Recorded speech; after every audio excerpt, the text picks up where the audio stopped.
Good day, everybody. Welcome to the second episode of the Backroads USA podcast and tour. As you can see, we're not in the coming home coach today. We are back in Freebird. We had a few obligations for the trucking side of things we had to come back out and fulfill. So we're down in Houston, Texas right now, getting loaded up to go to Michigan.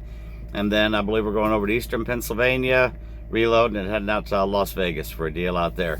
But anyway, just want to kind of kick off the second show here and tell you what we got going on today. We did a whole lot of video when we were down in Mobile, Alabama at the battleship down there. So going to have a lot of cool content about that today. Have some video to share with you guys.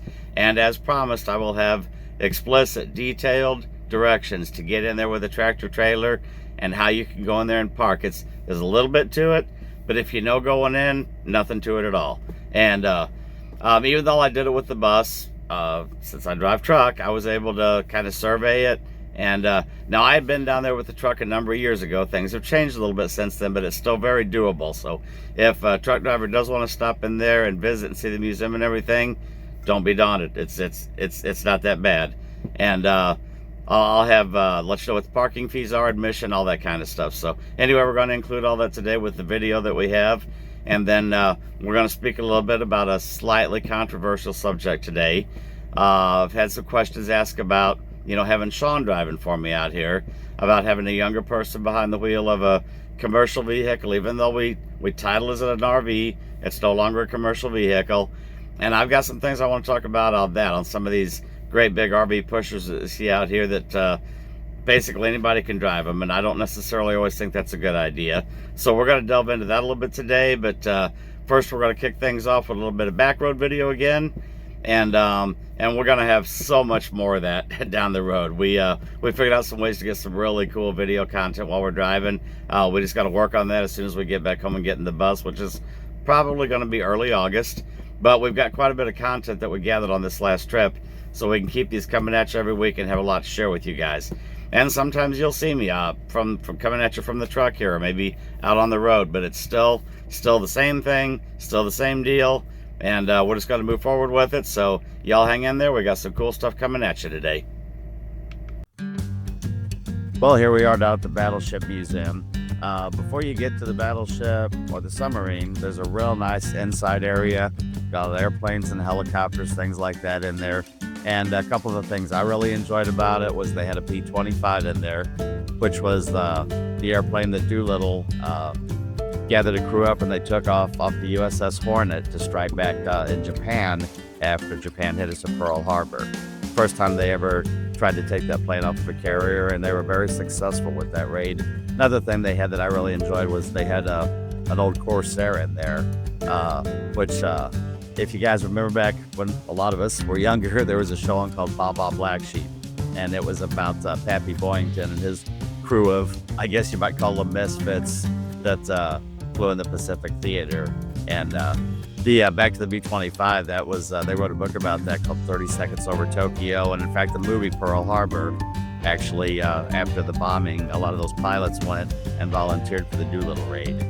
So really interesting down there, and it's nice and air conditioned in there before you venture out into the heat. So definitely worth taking the trip inside there and looking around a little bit.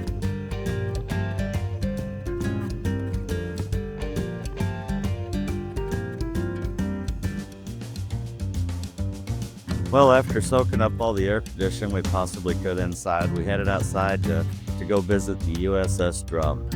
A little bit of history about her. She was commissioned in November of 1941. In her service, she had 14 war patrols in World War II, earning 12 battle stars. She's credited with sinking 15 enemy ships, 80,580 tons. Oddly enough, the insignia was designed by Walt Disney. And it's definitely a very cool thing to see. I think that if I read right, it was the oldest American submarine that's on display. And folks, if you're real claustrophobic, it might not be for you. It doesn't take real long to get through it. The ladders are kind of steep. They are pumping some cool air out of there, so it's not ridiculously hot in there. I'm kind of an old fat guy, so I had to work at it a little bit to get through some of the hatches. Obviously, those sailors were very young, very agile, and very skinny. But it's definitely worth seeing if you get down there. So check it out and enjoy.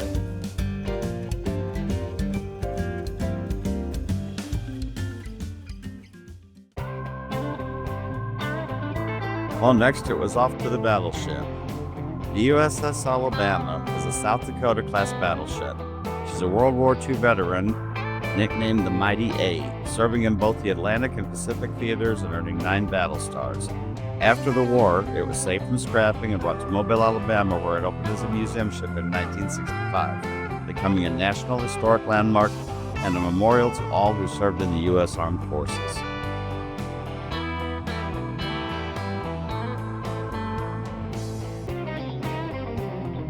A few interesting facts about her. She did most of her service in World War II in the Atlantic and the Pacific theaters. Her nickname, as I said above, was the Mighty A.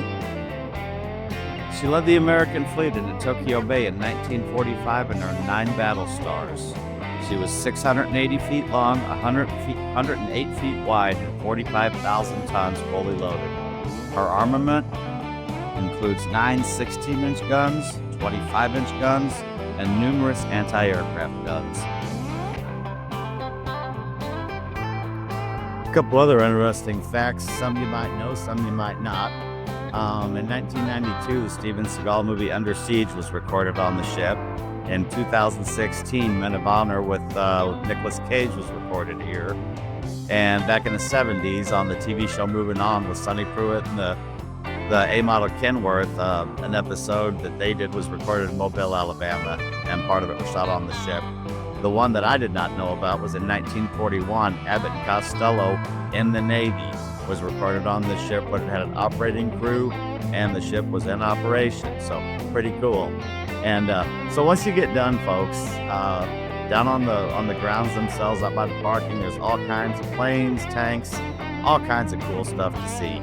I will suggest if you're going to be out there walking around, make sure you got a bottle of water or two with you. In the summertime, it is very hot and muggy in Mobile, Alabama. You're right on the Gulf there. So hope y'all enjoyed the tour, and we'll see you around the corner. As promised, for all my trucking friends out there, if any of you down in this area and you want to stop in and see the battleship, exit 27 off of I-10. Whether you're going east or west, if you're going west, it'll loop you around. If you're going east, it'll put you straight on. 98 eastbound. You run down there a mile or two, you'll see the plane and the signs on your right-hand side. Hook you right, go in there. You got to get a little ways down the road there and run into a guard shack and stop there. It's $30 parking for an oversized vehicle, and that includes one $18 admission fee. If you have a co-driver or partner, whoever with you, they have different rates for veterans discounts, senior citizens, things like that. Once you get in there, you go on through the guard shack, make the first left into the main parking lot, drive all the way to the end till you're looking right at the battleship. You're going to see a road on your left. I do not suggest turning left on that road because the turnaround down at the end you cannot make. But if you'll turn right, there's plenty of room to swing a right. You can back down that road and park along the side of that road. There's got part of it is kind of like a really wide shoulder, like in a rest area, where you can pull off to the side and park there. Your $30 covers you for the whole day, so enjoy yourself. Like I said, exit 27, 98 East, take it down to I think it's called Battleship Parkway, where you turn in there. You can't miss it. Go through the guard check, pay your money, go down, make a left, make a right, back up, have fun. Hope that helps y'all out. Folks, I got to tell you, for somebody who spent the majority of his life just running crisscross across this country and seeing mile after mile after mile of interstate, the peace and tranquility that comes with holding this wheel and getting on these old back roads and just getting away from the daily grind and the fast pace and just relaxing and floating down the road, that old bus is a feeling that I've been looking for a long time, and I sure am enjoying it.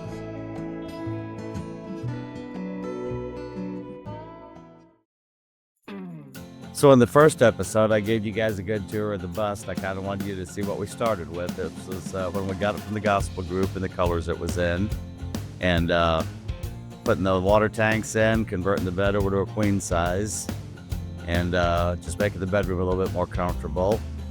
And in the next picture, we're putting up the trim and getting the TV in the bedroom and everything, trying to finish it up. And then we had to replace a front corner that had some previous damage to it. That was a pretty good job, and that was back to its original colors again before we really started on anything.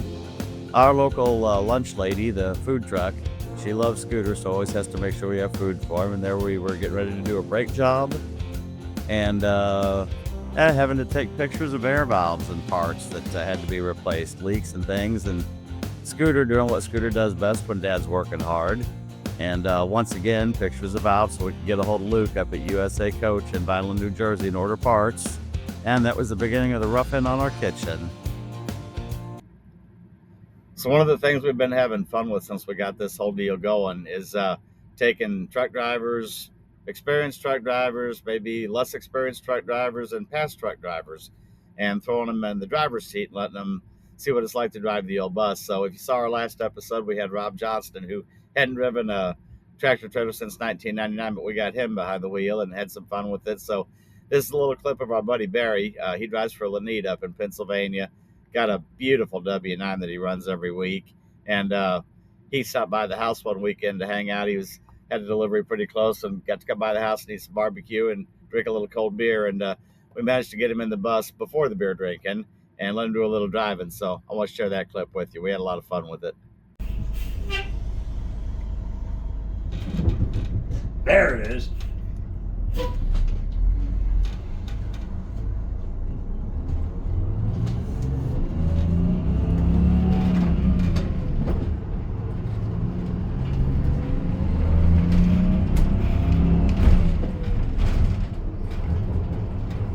That was a little rough. And we're going straight yet? Yeah, straight. Okay.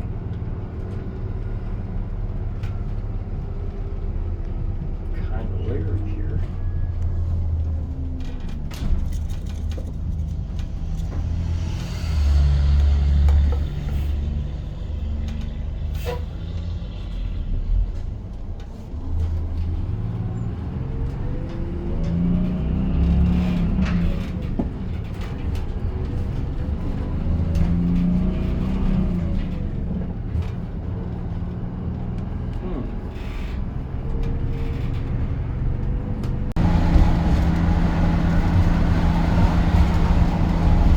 It just glides. Yeah.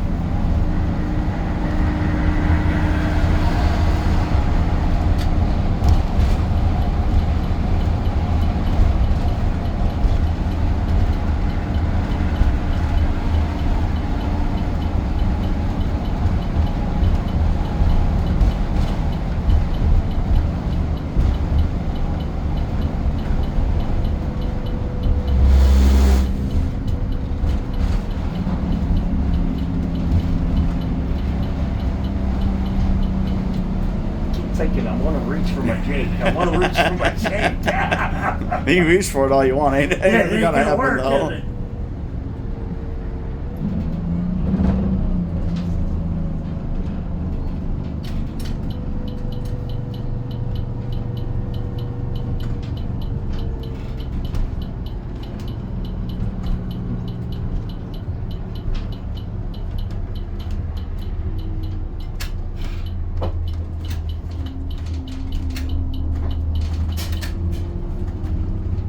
Are we staying in the left lane, the right lane? Right lane. Okay.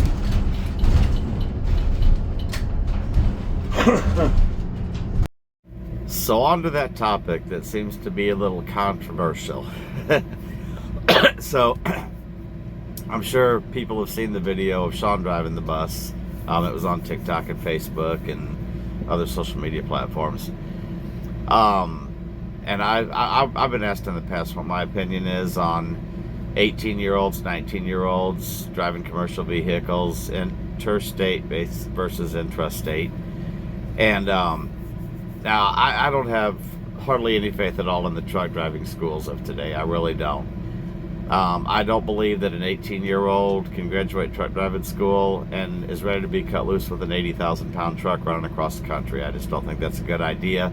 There's still too much to be learned. Now, with that being said, a lot of truckers' kids grow up riding with their mom or their dad or whoever the driver is in the family, at a very young age. And whether they intend to or not, they are getting an education. I started riding with Dad when I was 5 years old in 1970.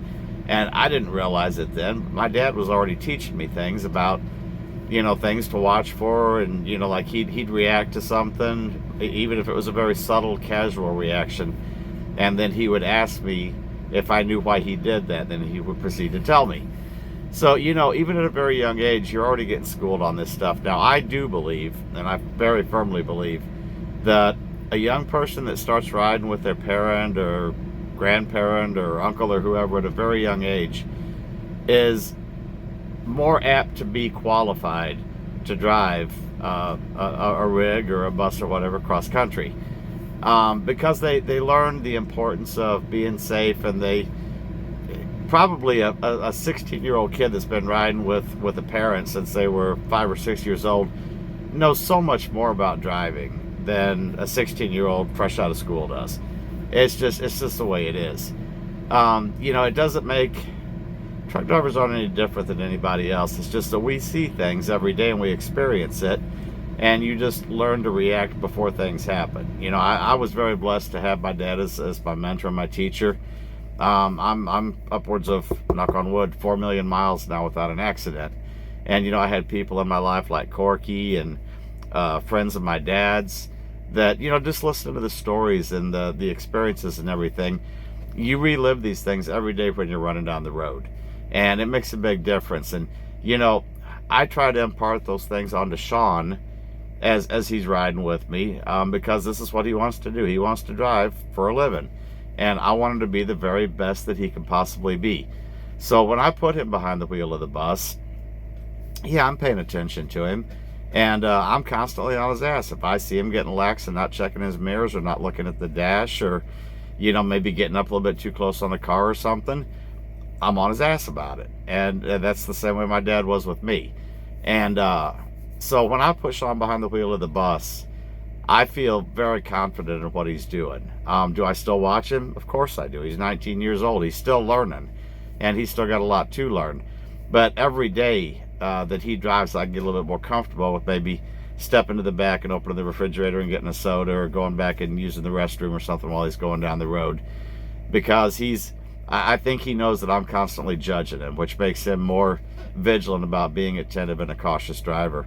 So, again, nothing against any 18-year-old. There may be an 18-year-old that graduates truck driving school that can be a phenomenal truck driver. It's just that the system has become so corrupt in the truck driving schools. They're just like puppy mills. They're just in and out, in and out, in and out, in and out. And grown people, adults, 40, 50 years old coming out of truck driving school are coming out with little to no knowledge. I mean, there's too many of them that don't know what they're doing. But I feel like if a driver's trained right, no matter what the age, if a driver's trained right and they grow up around this industry and learn things about the vehicles and spend a lot of time with a parent or a close relative riding the road, then I think they can very well be a good driver. So I'm going to show a little video clip that I took of Sean driving one day, and I was standing in the steps talking to him as he was driving, and you can see that he's definitely getting onto it, and I'll have him to the point here before long that I can put him behind the wheel. I mean, if we want to leave California and be across the country in 2 days or whatever, I can put him behind the wheel, let him run his shift while I get some sleep, and then we can switch out and he can sleep and I can drive. And that's the level I want to get him to, and he's getting closer every day. So as soon as I get him there, it's got to change our game with the way we get out here and travel miles with the bus. If we want to get someplace, we can. So anyway, I'm going to show you this video, let you see him doing the thing behind the wheel, and it just kind of proves my point. Trained right, anybody can be a good driver. Hey, hope everybody's doing okay today.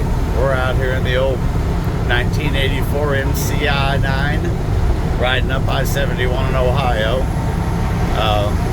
Got Sean over here in the driver's seat, pushing this old 2-stroke.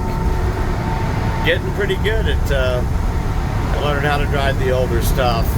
He's done his fair amount of time in a couple newer trucks. We won't say which ones.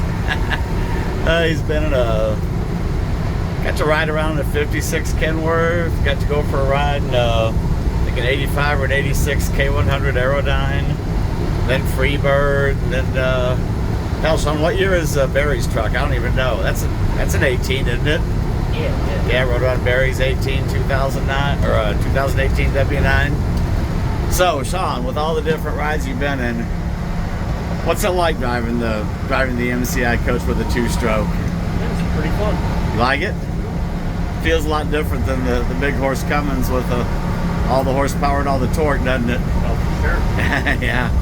But you're doing pretty good on this, man. He's anybody who been around these things or driving trucks, you know, this bus is a lot different than a truck. It's cable shift, and you're shifting 40 foot of cable there to work the transmission. The old 2-stroke deal, there's no tack in this, so you just got to learn to listen to it, get it up there against the governor, and grab your gears.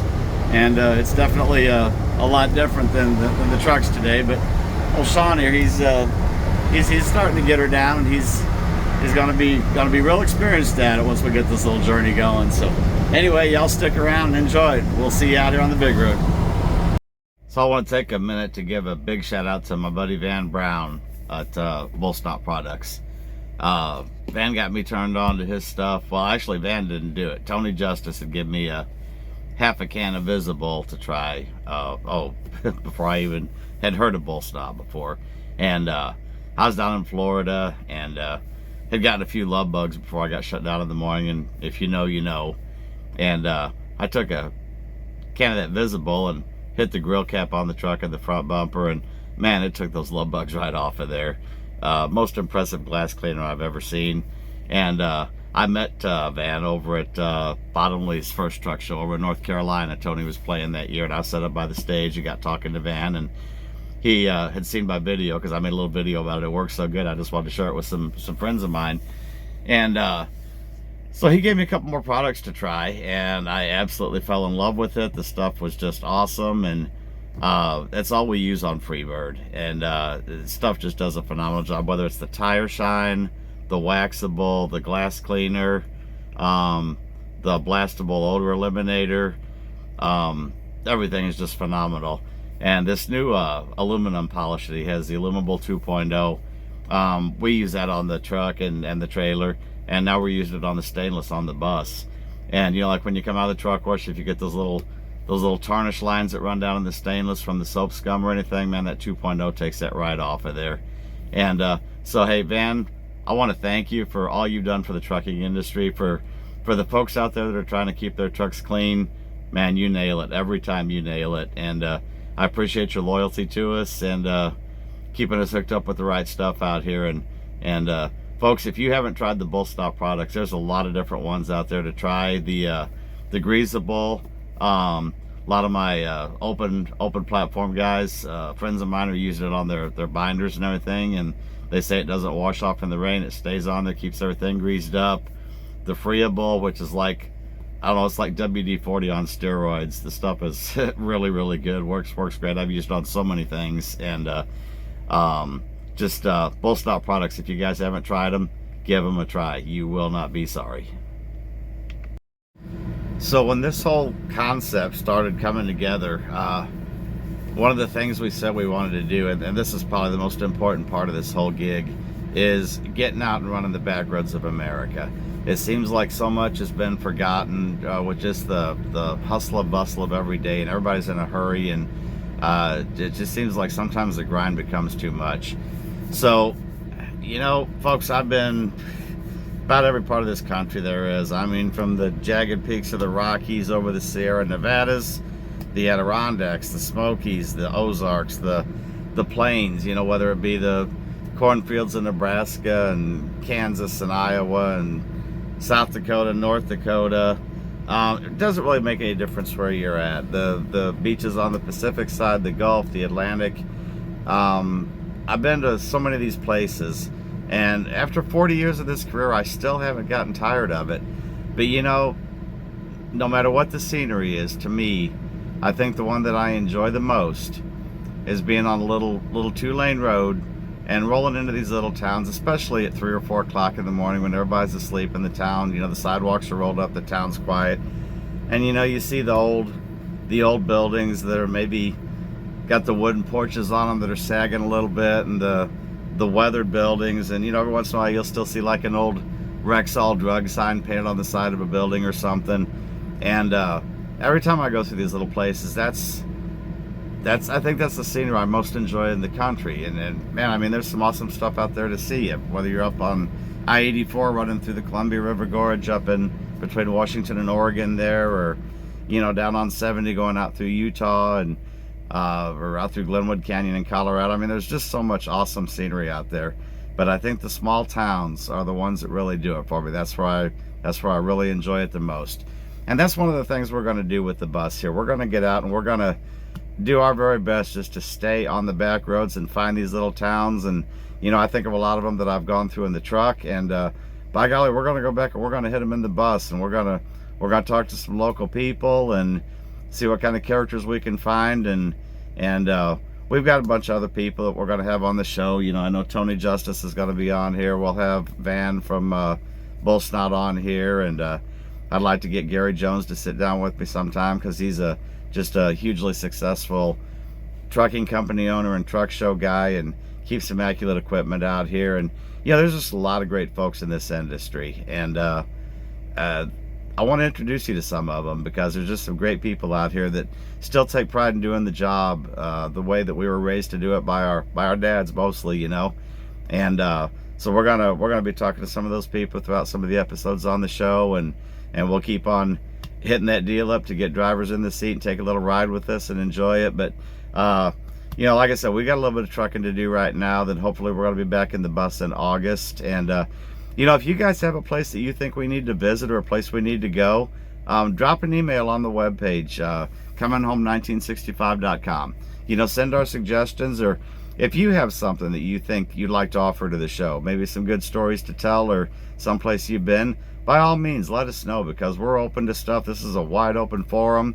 All the motorcycling I've done over the years too. I think I've been to every national park on two wheels, and we've ridden countless miles on motorcycles through all kinds of weather and conditions and circumstances and everything else. But we're going to bring the whole motorcycling thing into this too, because there's a lot of roads out here that some folks may not know about, if they take off on a cross country, and if we can steer them off on some little side road that we stumbled upon and found it to be one of the cool ones, we're definitely going to share that with them. And so, like I said, of all the scenery in this country, the back roads, the small towns, that's what does it for me. And that all stems from that book that my sister bought me when I was 17 years old. And it's Blue Highways by William Lee Teetmoon. It was I think I mentioned this before, a college professor that just was down on everything, and he bought a little 1975 Ford Econoline van and just took off with a Rand McNally on the Blue Highways, which on the Rand McNally, those were the back roads. He traveled the whole country just by staying on the back roads, and wrote this book about the people he met, the things he saw. And that book has always been a huge influence on the way that I've looked at my trucking career, so I don't just get stuck on the white line interstate business. And remember that even when you do get stuck on the interstate, because of the way with the electronic logs and everything, a lot of times we're pressed for time now. But even being pressed for time, you always got to remember to actually see America and not just the cracks in the pavement, because there's a lot of it to be seen out here. And I guess I feel so blessed that I've been able to do this for 40 years. I want to share it with you guys. I want to let you see some of the things that I've seen over the years, and maybe see if you can take some of the same pleasure in it. So you guys just hang tight and stick with us. And like I said, you got suggestions or anything like that, the email tab, contact me, is right there on the website. Send us an email, because we do read all of them. We're still working on being able to respond to them, but because we're having a couple little hiccups with getting that going. But we definitely read everything we get. So guys, send us an email, and go to the website, check it out, see a little bit more about me and what we've been doing our entire career, and how this whole concept came together, and some of the things we're going to be doing with it. So we've got a couple more things to talk about today, and then I guess we'll start getting ready for the next one. So just hang in there, and we'll throw some more stuff at you today. Today's episode of Backroads and Podcast USA, or wait a second, I'm sorry, John Testa, vodcast. It's a vodcast. Is brought to you by Production Trans Management. They are your tour transportation specialists, powered by Landstar. When the show can't stop, neither can your transportation partner. At Production Trans Management, a Landstar agent TPO, they understand that every mile matters. With more than 10 years of experience as a Landstar agent, they've built their reputation by delivering dependable, professional transportation solutions for the entertainment and production industries. They don't chase quantity, they prioritize quality. Their carefully selected fleet of experienced trucks and professional drivers is dedicated to ensuring your freight arrives safely, on time, and ready for the next stop. From concert tours and live productions to steel hauling and team driver expedited freight, they specialize in moving the loads that demand precision and reliability. They also provide transportation solutions for trade show exhibits, blanket wrap shipments, open deck freight, heavy haul and overweight loads, and other specialized commodities. No matter the cargo, their commitment remains the same: exceptional communication, experienced drivers, and transportation you can trust. When your business depends on flawless execution, partner with a team that understands the importance of every deadline. Production Trans Management, experience, reliability, and performance on every mile.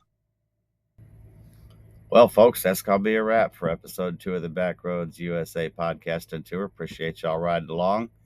Y'all have a good week, and look forward to seeing you next week. And if you're out there on the roads, please stay safe. Someone needs you back at the house.